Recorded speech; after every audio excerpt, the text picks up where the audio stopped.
If you're looking for an autoscaler solution for Kubernetes and be able to precisely understand how it behaves, then this episode is for you. Welcome to Is It Observable? The main objective of Is It Observable is to provide tutorials on how to observe a given technology.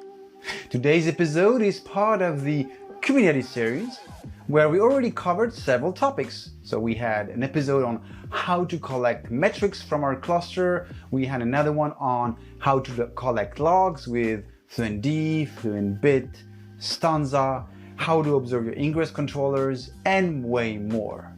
Today's episode will be focused on how to autoscale our workload and, of course, how to observe it.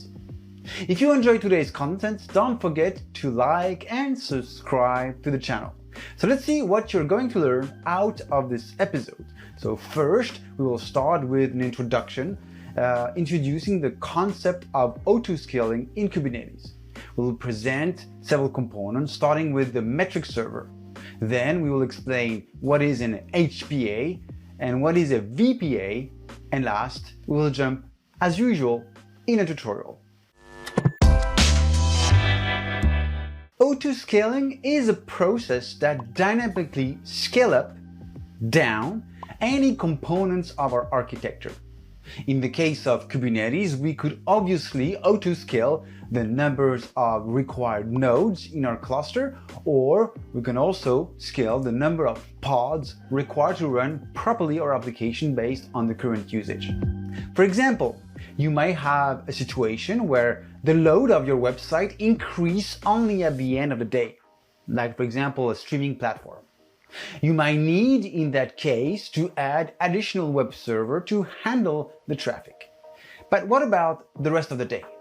Your servers obviously cannot sit and do nothing during most of the business hours. We obviously want to optimize the potential cost of our environment, especially if we're utilizing cloud providers. So autoscaling means to be able to increase the number of components in the case of a spike, but we also want to scale down when the situation is coming back to normal. In Kubernetes, there are several autoscalers. There is the vertical pod autoscaler, VPA. We have the horizontal pod autoscaler, the HPA, and then we have the cluster autoscaler to autoscale nodes in our cluster. Each of those autoscalers will scale up and down Kubernetes objects based on metrics. That is the reason why Kubernetes autoscalers rely on the metric server of Kubernetes. As we all know, Kubernetes schedules the workload based on resource definition, so CPU or memory request. Like explained in the episode related to how to optimize your Kubernetes cluster, request is helping Kubernetes to manage the resource available within the cluster. Request will define how much resource you need to start the pod, but nothing is blocking us to consume more resources. In fact, yes, there is something that can block us. It's the limits. Limits on memory or CPU will fix a hard limit on how much resources our pod can technically consume in our cluster. For autoscaling scenarios using HPA or VPA, we will explain them in a few minutes. Kubernetes is required to understand how much resources pods are currently consuming. For this, Kubernetes requires to have a metric server. In Kubernetes, there is a metric server located in the kubesystem namespace. If you're working with a managed Kubernetes cluster, then you will discover that your cloud provider has already deployed the metric server for us. If you manage the cluster yourself, make sure to deploy the metric server in the kubesystem namespace. This component is there to understand the current resource utilizations of our pods and nodes in the cluster. This notion of utilization is key to help Kubernetes to schedule new workload, but in the particular case of autoscaling, it will help Kubernetes to figure out how much resources currently consumed and trigger the autoscaling mechanism. In reality, the metric server collects metrics from kubelet and make them available in the Kubernetes API. So here is the link to the deployment of the metrics server in the case you will need to deploy it. Metrics server is obviously not designed for observability use cases. No, God! No, God, please, no! Because for observability, we need to have a reliable solution that has a long data retentions to be able to troubleshoot in case of an issue. So that is why we have solutions like Prometheus, Dynatrace, Datadog, and way more that are designed for this. The metrics server is not meant for non-autoscaling purposes. For example, don't use it to forward metrics to your monitoring stack or as a source of monitoring solution for metrics. In such case, please collect the metrics directly from Kubernetes. There's an API/metrics resource endpoint directly. The metrics collected by the metrics server can be viewed with the command kubectl top, and you can do top nodes or top pods, of course in a given namespace. So here is an example of the output of the kubectl top command. This metrics server provides a couple of API designed to serve different type of metrics. There is the resource metric API that will provide predefined resource usage metrics, CPU, memory for our pods and nodes. Then you have a custom metric API that will provide custom metric associated to Kubernetes objects. And then last, we have the external metric API that provide custom metrics that are not associated with Kubernetes objects. As a result, it means that all the autoscaling scenario that we may want to implement will require to utilize the metrics server. As you can see, if you want to build more precise rule based on metrics other than CPU and memory, then you will need to utilize external or custom metrics. The question is, how to take advantage of custom and external metrics provided by a solution like Prometheus? Well, it's simple. For that, you need the metrics server, obviously, your observability solution of your choice that needs to be deployed, so in our case, Prometheus. And then we need an extra component called the adapter. And every observability solution that you may want to utilize for your autoscaling scenarios will have to have an adapter. So in the case of Prometheus, we have one, so we will deploy the adapter. But what is an adapter? Well, the adapter is a way of extending the metrics provided by the metrics server. The adapter would be the component that will help the metrics server to query the data from the original source, Prometheus in our case. So at the end, the metrics server doesn't have the metrics at all. It's just that the way you're going to query the API, it will basically be translated into on a query in the case of Prometheus or PromQL to extract the data from Prometheus and then expose it back to the API. In any case, the metrics server has the metrics, it's just the adapter will be the dictionary or the manual helping the metrics server to get the metrics that you want.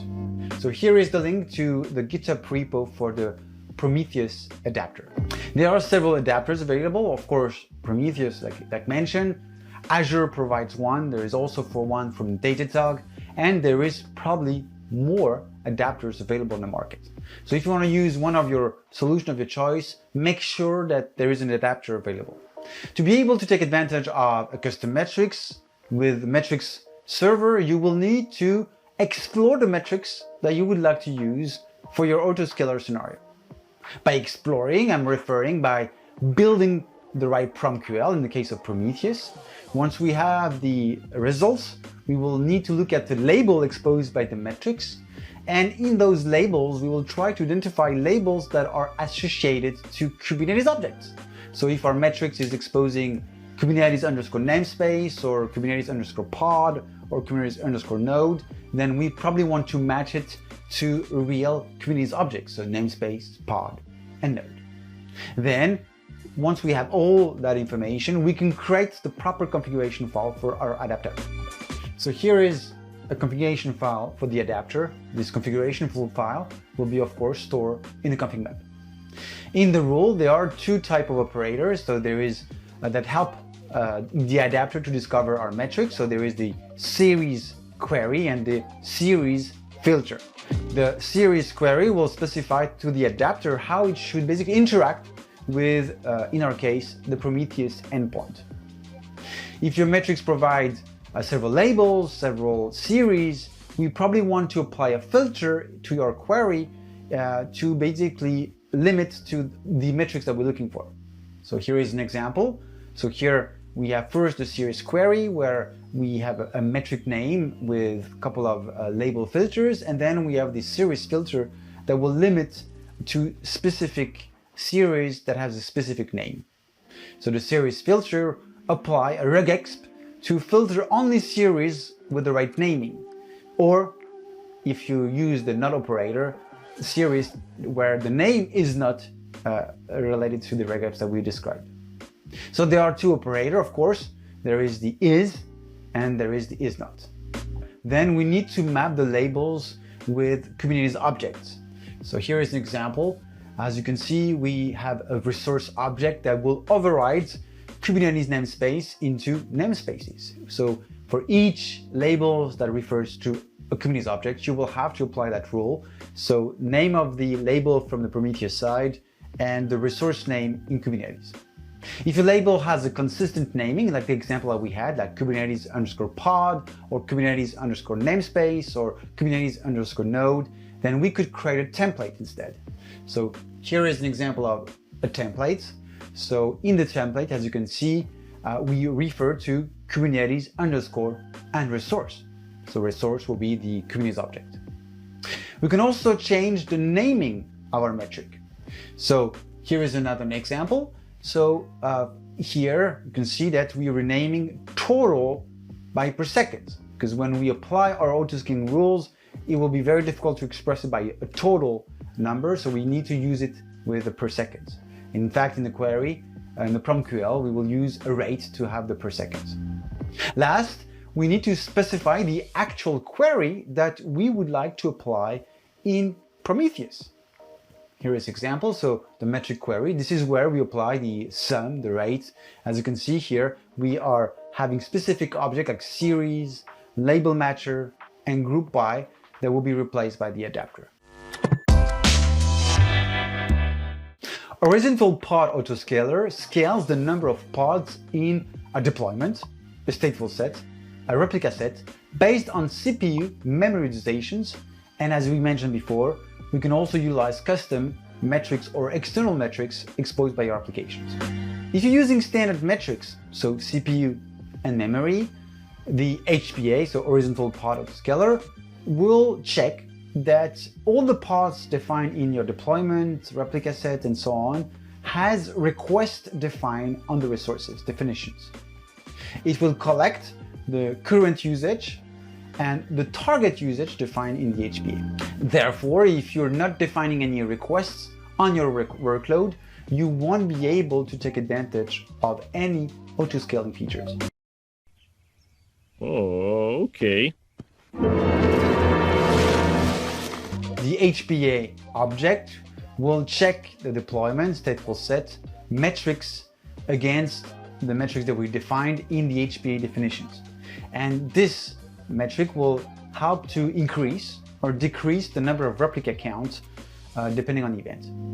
The HPA algorithm uses a specific algorithm. It's very important to understand it so you can take advantage. So here is the algorithm that it uses.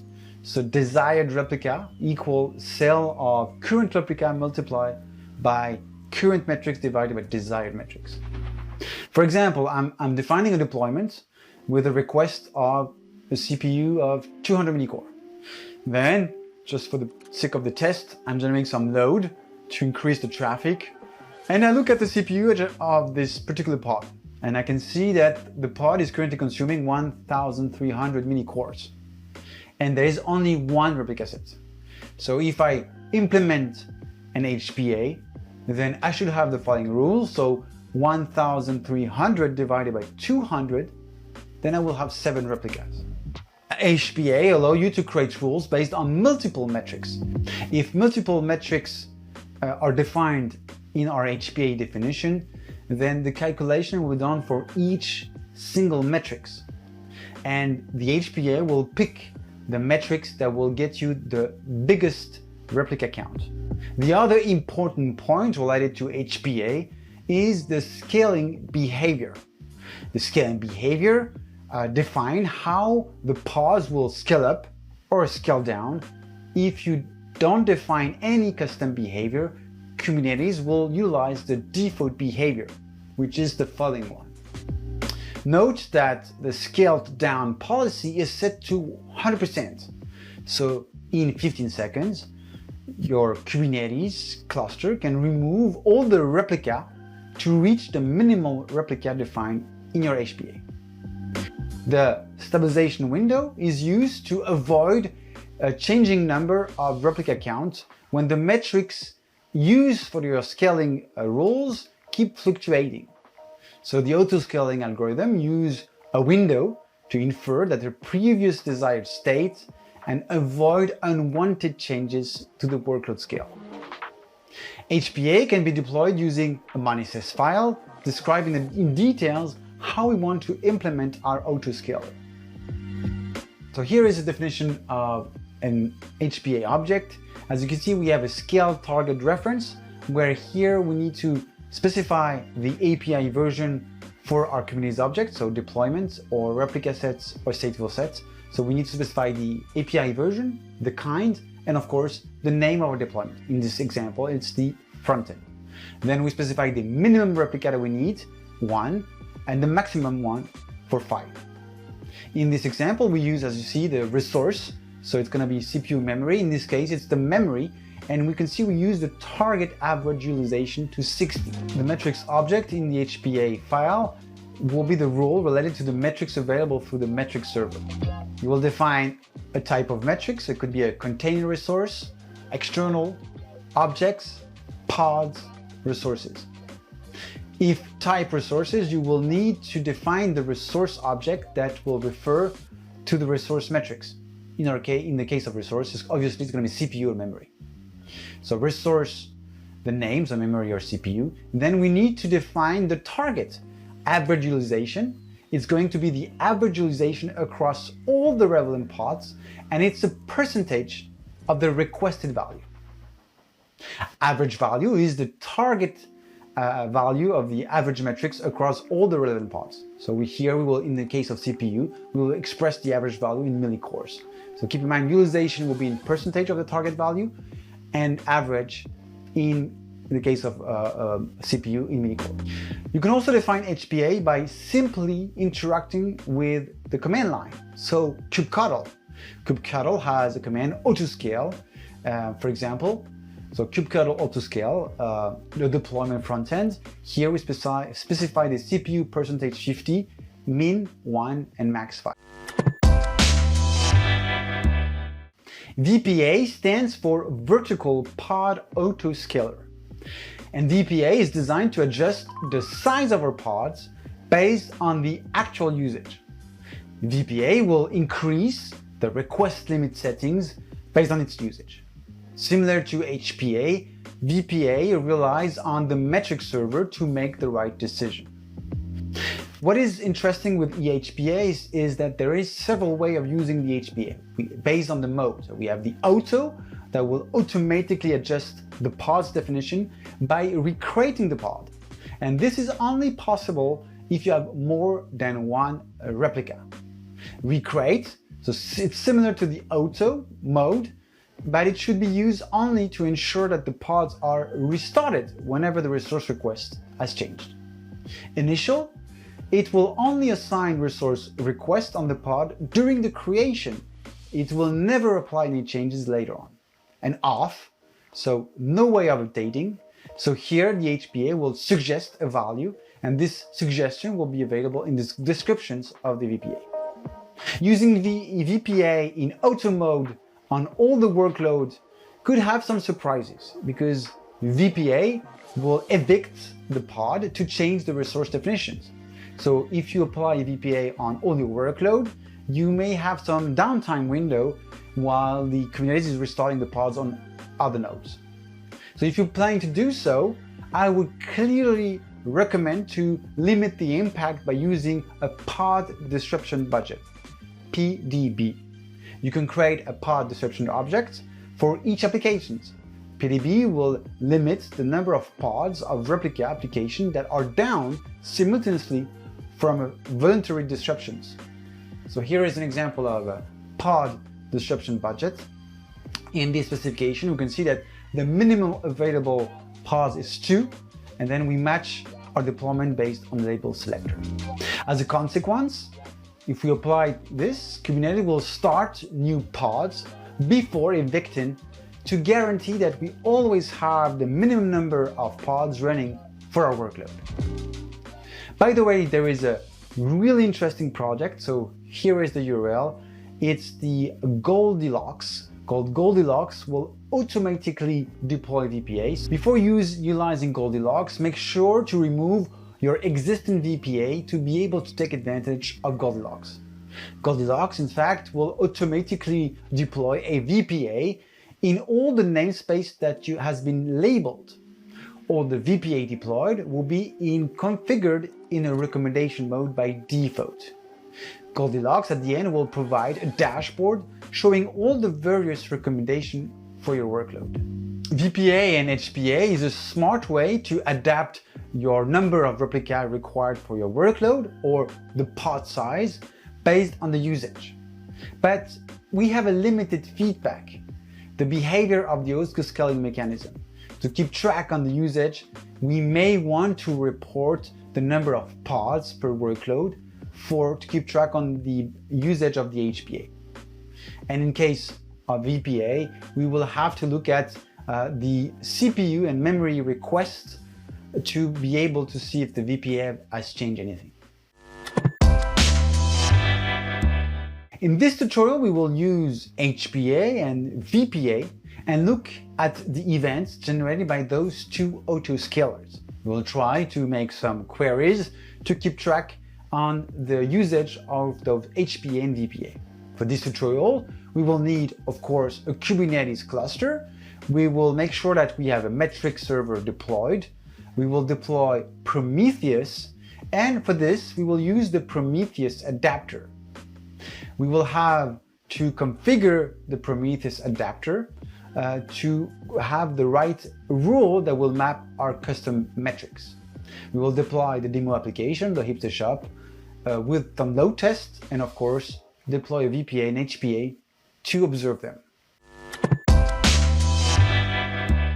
All right, so let's have a look at the various requirements for this tutorial. So we're going to cover the HPA and the VPA that we explained during this episode. So I'm not going to go through all the steps to let you have the cluster, the ingress controller, and Prometheus, because those are some, you could do it by yourself by following the various steps of the tutorial.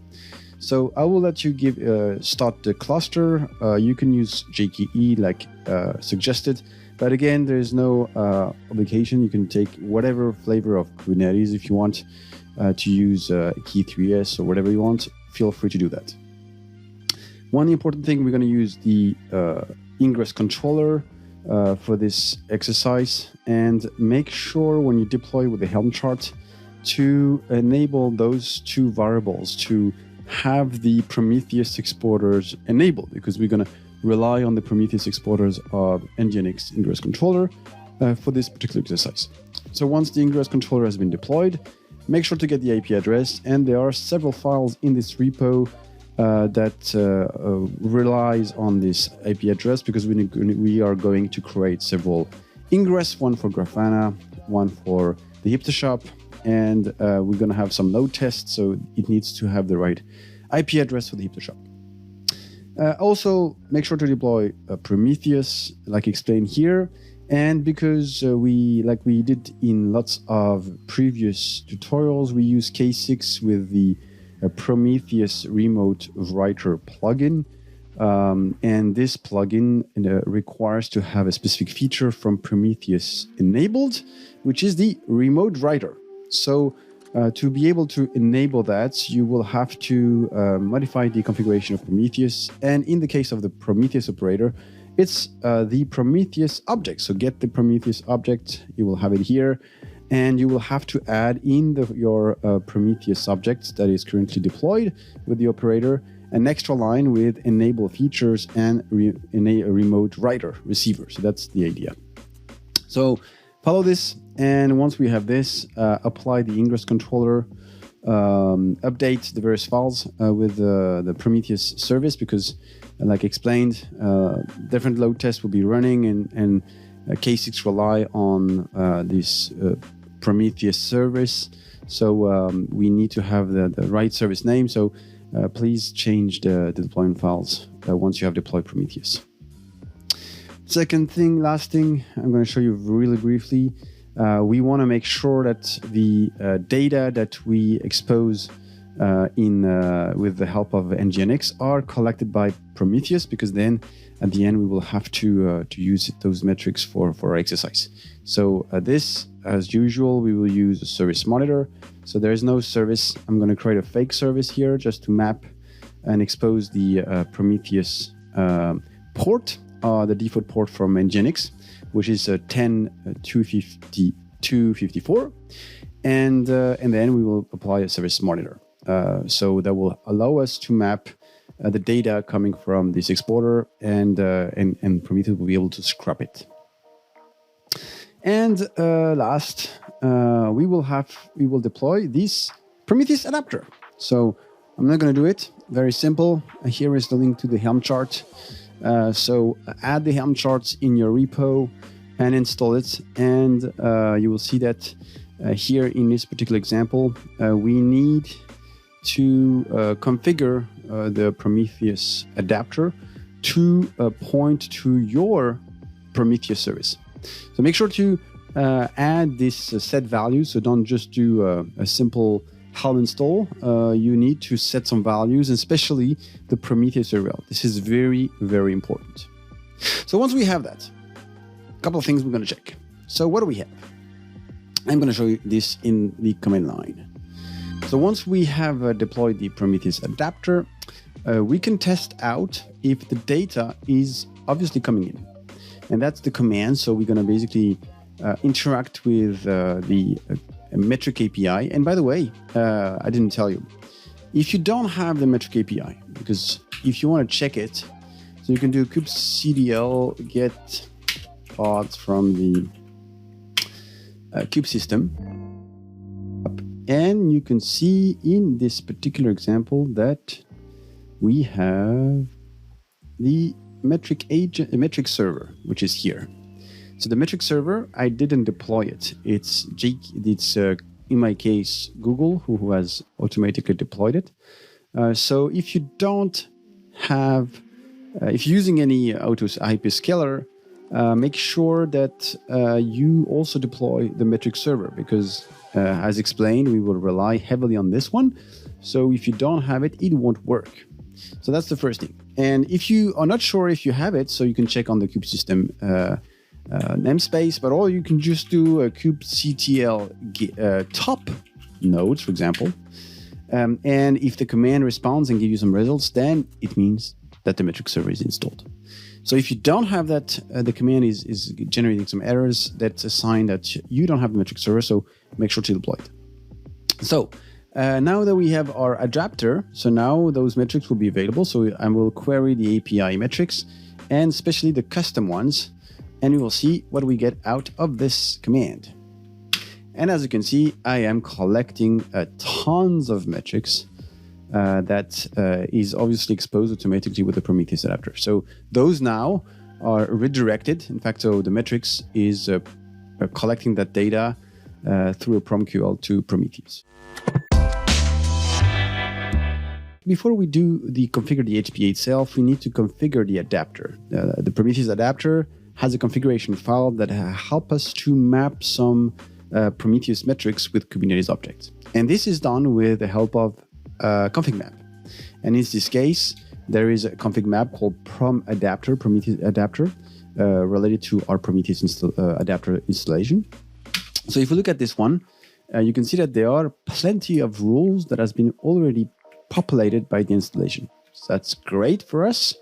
So it managed, for example, the seconds with the rate, a couple of things like this. And there are a few mapping related to resources. In our case, we're going to use the ingress, like I said. The ingress exposes some metrics. And now, when you have deployed your HPA shop, there's a small load test with almost nothing running, 30 users or so. So the idea behind with this ingress is that the ingress exposes metrics related to the utilizations of various ingress roles that we have created. And that's perfect because it means we can create an HPA role based on the number of requests coming in to our HPA shop application. So let's explore a bit. For this, so here I'm already mapping to the Prometheus data. So I'm going to search for NGINX. So here you can see that we have plenty of metrics. And the one I'm interested in is the one related to the requests coming in. So it's going to be a request total. So it means we have to play around with the query. So if I run the query here, you can see we have tons of various requests here. And there are different endpoints that is used here. We can see that we have the exported service, so Prometheus Grafana or exported service frontend. So it means that the exported service will be the service name. So we can then rename that label to service. And then we have an exported namespace, which is our namespace, HPA shop. So we can basically manipulate and create the right role by renaming exported namespace to namespace and exported service to service. And that's one thing we're going to do. And then there are different status code. So let's play around. So now we have the ingress request name, and I'm going to play, and I don't want to, so we have status, you can see 200, so on, and it's a string. So what we're going to do is we're going to apply regex query.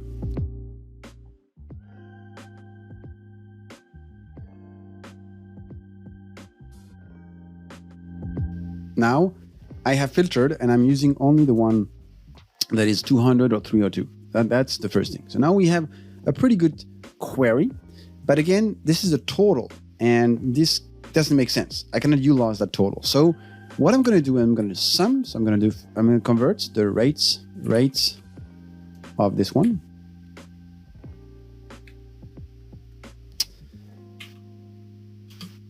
Over the last, let's say, 2 minutes. And the sum. All right. So now I can see that I have now about 10 requests per second in average in all the ingress. But then, of course, I can split it by services, by namespaces, and so on. But at least we have the query. So now we are quite positive on the query side. So I would be able to configure that. And like I said, I already prepared it. So I'm going to show you the results on how we're going to do the mapping. In our case, the mapping will be very easy. It's the one that is described in the tutorial. So let's go back to the tutorial itself, which is here. And you can see that I'm going to do first use a series query. I don't have any filters. I don't need that. In fact, I could apply maybe the filter inside of this. But again, that works fine. So here I am picking all the same query that we did, but here name is a label, internal label with the same regular expression. And then I want to map it with a real Kubernetes resource. So I'm saying all the labels called exported namespace, that corresponds to the namespace. All the labels correspond with exported service will correspond to the service. And then I want to rename that metric. So now instead of having ingress controller requests, whatever, I want to rename it into ingress requests. And this will be the query.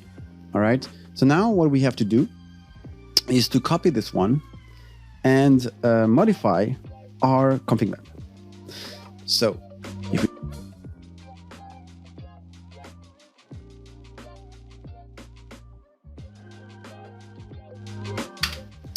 because it's the config map, obviously to be able to add this rule, we will have to basically delete the current pod for the Prometheus adapter running. So I'm going to do this. So here is the HPA rule. So we want to do a rule with horizontal pod autoscalers. And the main idea here is I want to map it to the namespace hipster shop, obviously. And I'm going to basically map the deployment of the front end because we want to basically autoscale our front-end service based on the number of requests per second coming in through the ingress. And we will start with 1 replica and go up to 5 replica. Again, we could come up with higher numbers if required, but this is purely an example. And then now comes the tricky part. We need to configure the metrics. So here we have a metric. It's an object because we're going to map it to an object. And in our case, we don't map it to a pod. We don't map it to a deployment. We map it to a service because remember, we don't have any pod reference in the ingress. We only have the service. So that's why we're going to say that this is the metric name that we've defined in our new in the Prometheus adapter. And now we're going to say, okay, API version 1, because in the Kubernetes, the services will be an API version 1. And the kind is a service and the name is a front end. So that will help basically the HPA to push the right labels to the metric API to collect the right ingress requests and basically replace the query that we saw a few minutes ago in the Prometheus adapter. Of course, the target value here, we come up with a value, say above 25 requests per second in that given ingress, then we're going to scale up. All right. So that's, again, it's an example. It could not be accurate. So we could apply now our HPA. So to do this, simple. The namespace is already defined in the file, so I don't have to precise any namespace information here. So I'm going to do kubectl apply. And in the HPA folder, you will find the HPA file. So here I'm applying it. Here it is. As of now, we have just 30 users. So that's why I have a second load test running available. So I'm going to run the other load test, which is more heavy. So it will help us to reach out to the right level of load that we would like to have to autoscale this. All right. So let's do -f. Load. And here it is. Now the load generator has started. So how do we monitor this? So first of all, we can do a description. So we can get, first of all, the get HPA running if we do a get HPA, you can see that now we have some information. It seems that we have a 10.93 requests per second as of now. So we still have 1 replica. So I can do a describe. It will have more information. We can see that we already had 5. We have increased into 5 pods. So if I do, we obviously have 5 front-end service running. So we could either explore it in Grafana because Grafana is installed and look around with the things. But I have already Dynatrace used and it captured the events. So let me have a look at the first on the cluster that I have here. If I had any events recently related to this. So here we started the K6 and there's no events. All right. So now let's have a look at the namespace hipster shop and see if we have specific events that has been generated by this. So we can see that we have started, but there's no information about the HPA doing something. So there's no way of observing it as of now. So now we see that we have 5 of 5. Maybe it's on the workload, on the deployment. So let's have a look at the deployment. So I can see some values. I can see that I have some pods running and so on, but there's no events. So as a conclusion, there is no way of following or observing our HPA, except of following the KPI that we have defined in our HPA. Or we can just follow the number of pods, desired pods, to see if it's increase or decrease. Obviously, need to delete our load test, which we did, if I'm not wrong. So let me just try to delete it again in case we did not do it. It's been done. And then in order to accurate, it doesn't make sense to have an HPA running if we have a VPA is going to be in place. So we're going to also delete the HPA that we've defined. Here it is. Now we have removed the HPA pod. The HPA, sorry. And now let's go to the installation of the. So please apply those two commands if you use JKE, because you will need a cluster wall binding and so on for JKE. To deploy the installation, there's no Helm chart. It's a project in the Kubernetes autoscaler repo. So let me apply this one. So now let's go to the autoscaler folder, vertical, blah, blah, blah, in hack. This is where we have our bash script that we need to run. So let's run this one. All right, now it's been created. Now we have a VPA that we have deployed, that we have prepared in this repo. So if you go to the VPA folder, I have again done another hipster shop use case with the front end. So we are going to scale in a vertically way the pods related to the hipster shop. So I'm defining here the default values that is currently in the manifest files of the hipster shop for the front end service. And here I've defined a max, so 600 milli core, or let's put it 800, that'd be crazy. And put 800 milli core and 500 meg, so almost 10 times more. And here you can see I have implemented the update off, which I just want to use it for recommendation purposes. So let's apply that one. So let's go back. So now we created the VPA. Now what we're going to do is to run a load test. And it's running. Now we have this. Now what we're going to do is going to say, hey, get the VPA running in this hipster shop namespace, because this is where we have applied the hipster shop. So we can see it's off. Now, because as you can see, we are now at 109 and the memory has changed as well. So now if we do a describe, I will have more information. So it's already have suggested some values. What we could do now instead, let me go back to the file that we had in the VPA now, because we're going to edit, and I'm going to put auto instead. So now I'm changing completely the mode, and I'm asking the VPA to adjust the settings. If I go back to Dynatrace and see if there's any events coming in this workload, I don't have much. So I have manually scaled the replica to 2 to be able to get the VPA running. But I have no information that actually the request has changed and the limits. So the only way is basically here we should have, here if I do last 5 minutes instead, I should see something about the value changing to 120. You see here it's increasing, we can see it. So that's the only thing we can do, is follow the limits and the requests to see where we are. But it's same thing on the memory side, it's increasing, but we have no events or any extra information about this. So it's very difficult to observe it, except of looking at the requests and limits, and in the HPA, the number of desired pods.